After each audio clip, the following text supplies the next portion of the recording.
Amexem Almanac.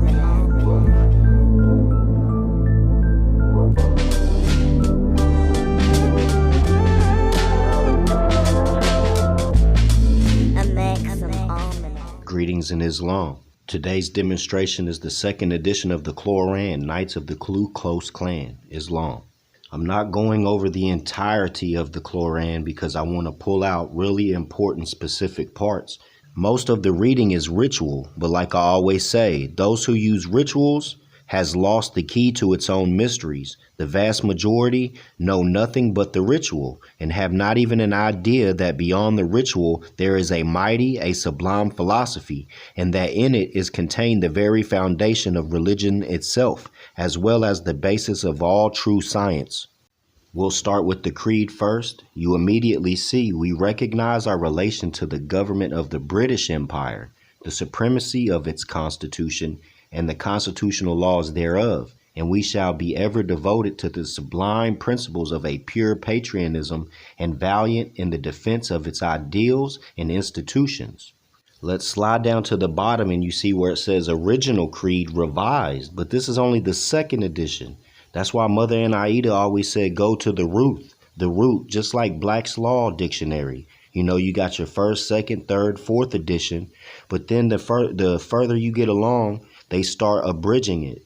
Again, like Mother and Aida said, before 56, they was unabridged. And then after it was abridged, but they did it before then as well. It's just when they revise and code things. So we seen where it said the British, right?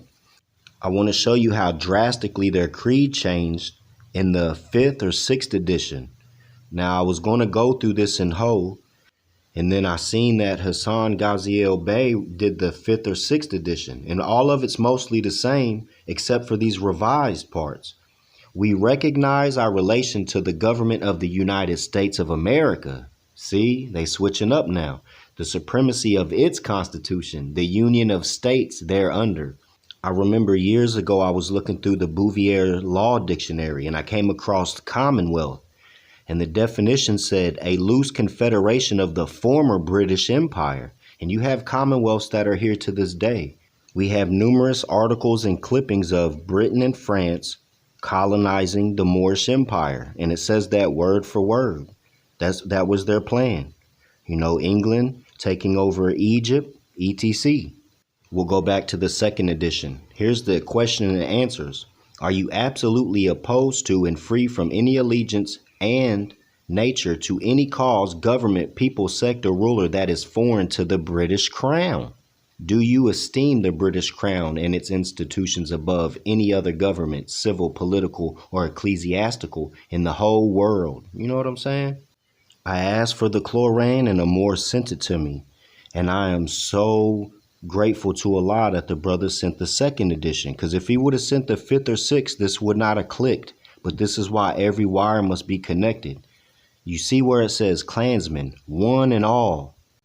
This is the Cornish Crest, and the motto is one and all. The man on the right is a Cornish miner. See, we started in Austria, Stenick and Hallstatt, in the caves of Austria, mining salt for the Moors. But once we got out, we migrated what is called the Moors of Cornwall, where we began to mine tin. However, when we got on the boats and came through Ellis Island, when you hear of the gold rush, that's what we know how to do is dig. That's why you see the Cornish cough, because he's known for breaking soil. I used to have the crest with the Cornish flag on the right, and then it would have the British flag on the left. So this is the Cornish that traded. They sold out with the British, because I also have the documents of the Cornish, the few that did not make any treaties with Britain or the U.S. But however, we know again, Britain, France, and Portugal made the Order of the Christ or the Order of the Cross against Islam. In Portugal, United States has always been on their heels following around the Portugal kings. Now you seen both of them had their hands on the crest. And you see the upside down triangle with the circles. But see, those circles are Byzantine coins. Those are Moorish coins or Moorish gold that they made an agreement to take all of the resources from the Moors or from any dominion of Islam. Just like CM Bay said, as far as them operating off the Magna Carta. And that just proves, man, U.S. is a mixture of Britain and French. All of their flags are red, white, and blue. They're all just a mixture, like the invisible empire, what they speak of, man. They're all together.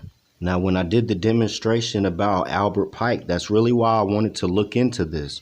You know, whether my bloodline was connected or not, that dies with me because I've been perfected. Whatever they did wrong is what they did wrong, but it dies with me because the bloodline has been raised.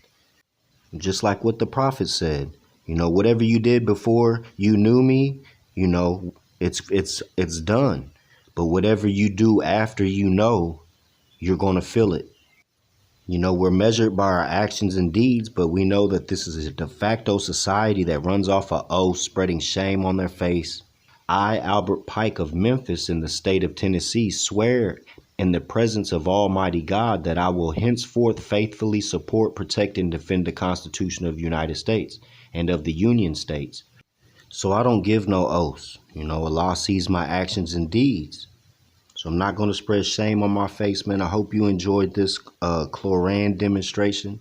Again, certain wires are going to connect for certain people. You know, what the brothers did with the 5th or 6th edition, you know, they came forth and found what they found, but I was meant to find what I found. You know, the one and all in one, that could have been in the 5th or 6th edition.